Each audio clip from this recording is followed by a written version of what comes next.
കുട്ടികളെ മൊബൈൽ ഫോണിലെ വീഡിയോകളും ചിത്രങ്ങളും കാണിച്ചു കൊടുത്താണോ ആഹാരം കഴിപ്പിക്കുന്നത്?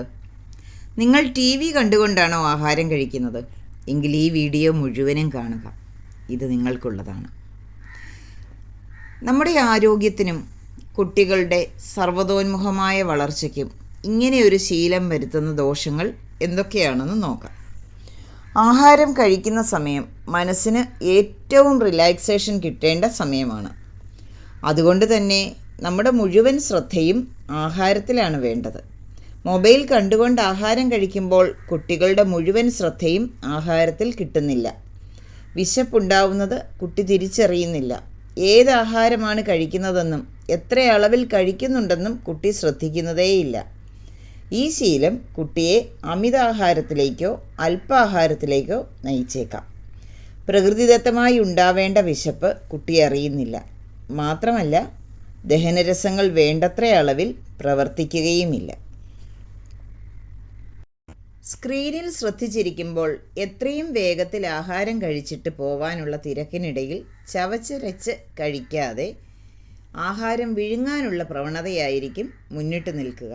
കൃത്യമായി ചവച്ചരച്ച് കഴിക്കുന്ന ആഹാരം ദഹനപ്രക്രിയയെ എളുപ്പമാക്കുകയും ആഹാരത്തിലെ പോഷക ഘടകങ്ങളെ കൃത്യമായി വലിച്ചെടുക്കുവാൻ പ്രാപ്തമാക്കുകയും ചെയ്യുന്നു.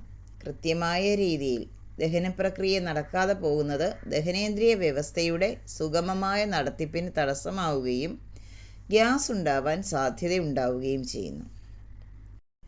കുടുംബാംഗങ്ങൾ ഒന്നിച്ചിരുന്ന് ഭക്ഷണം കഴിക്കേണ്ടത് അവർ തമ്മിലുള്ള ബന്ധം ദൃഢമാക്കാൻ സഹായിക്കും.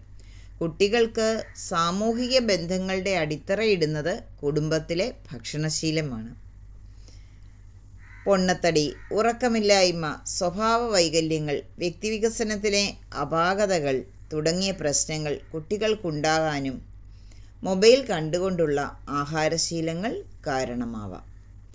ആഹാരത്തിൽ മാത്രം ശ്രദ്ധിച്ചുകൊണ്ട് കഴിക്കുമ്പോൾ ആഹാരം ആസ്വദിക്കുവാൻ സാധിക്കും. മൈൻഡ്ഫുൾ ഈറ്റിംഗ് പ്രാക്ടീസ് കുട്ടിയുടെ ആഹാരത്തോടുള്ള സമീപനം തന്നെ മാറ്റും. ദഹനവും പ്രതിരോധശേഷിയും വർദ്ധിക്കും. ആഹാരത്തോട് നല്ല ബന്ധം സ്ഥാപിക്കാൻ സാധിക്കുന്നത് വഴി ആരും നിർബന്ധിക്കാതെ തന്നെ ആഹാരം കഴിക്കുവാനുള്ള താല്പര്യം ഉണ്ടാവും. അത് കുട്ടിയുടെ ശാരീരികവും മാനസികവും വൈകാരികവുമായ വളർച്ചയ്ക്കും വികസനത്തിനും സഹായിക്കുകയും ചെയ്യും. ഓർമ്മിക്കുക, ഒരു കാര്യം ചെയ്യുമ്പോൾ അതിൽ മാത്രം ശ്രദ്ധിക്കുക. പ്രത്യേകിച്ച് ആഹാരം കഴിക്കുന്ന കാര്യമാവുമ്പോൾ ആഹാരത്തോട് താല്പര്യത്തോടെ കഴിക്കുവാൻ കുട്ടികളെ പരിശീലിപ്പിക്കുക.